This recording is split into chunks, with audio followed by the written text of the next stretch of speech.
বোধহয় নাই যার ভিতরে কোনো ভেজাল নেই। জ্ঞান প্রাপ্তিদের দ্বারা এই ডাটা ম্যানিপুলেট করে এরা এইসব কবিতা নিয়ে স্বরচিত কবিতাগুলো রাখে।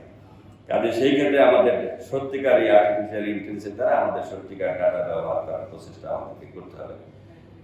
তারপরে টেকসই নিরাপদ স্বাস্থ্য সুরক্ষা আমাদেরকে করতে হবে। ডেঙ্গু, টিবি, HIV নিয়ন্ত্রণ কর্মসূচি আরও শক্তিশালী করতে হবে। তামাক নিয়ন্ত্রণ, স্বাস্থ্যকর বিনোদন ব্যাপারে সচেতন থাকতে হবে। এগুলোর ব্যাপারে আমরা স্কুল ভিত্তিক স্বাস্থ্য পরিচ্ছন্নতা শিক্ষা কার্যক্রম চালাবো।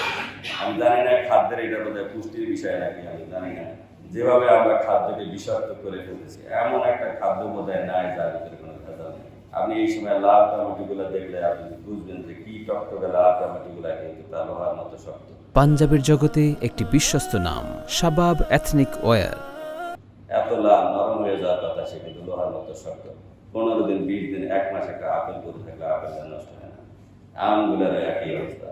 কি দুর্ভাগ্য জাতি। দুধ বানাইছে, 1 ফোঁটা দুধও নাই, সে তার দই বানাইছে। 1 ফোঁটা দুধও নাই, একদম কৃত্রিমভাবে দই বানায়। এইসব ব্যাপারে আমাদেরকে আমি জানি না, স্বাস্থ্য রক্ষা করতে হলে আগে প্রিভেনশন দরকার। আমাদের দেশটাই এমন হয়ে গেছে যে আমি ময়লা রাস্তায় ফালাবো, আপনার পরিষ্কার। আমি ময়লা রাস্তায় ফালাবো, আমিই ফালাবো না, তাহলে তো পরিষ্কার দরকার না। আমি সেই 93 সালে সাউথ কোরিয়া আমার প্রথম বিদেশ ভ্রমণ। একটা চকলেট অনেক সময় দেখছি যে প্যান্ট ধুইতে যায়, দেখি যে প্যান্টের পকেটে 4-5টা চকলেটের খোসা।